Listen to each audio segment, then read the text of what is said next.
So, just to kick it off, like, for myself, you know, I'm Nigerian, my background's Nigerian. My missus, she's Somali. You know, although when I met her, she did try to say she was half Somali, half Yemeni and that, you know what I'm saying? Just to add on, you know what I'm trying to say, so. That one's Italian. Huh? That one's Italian. You say half Italian, half Somali. She tried to give you that card. Yeah. I told her, yo, it's not. It's not that. It's not that, man. No way. Yeah, I told her, yo, I know you're from Somali, man. It's alright, though, man. So, yeah, do you get what I'm saying? So, Yeah, it worked out, man. It worked out.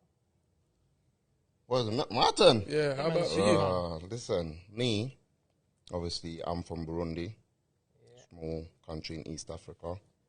And my lovely wife, she's Somali, full Somali, even though she's told me she's Italian and them things there. I told her, yo, I know you're Somali, it's fine, man, don't worry about it. You don't need to add all this extra stuff, as they do.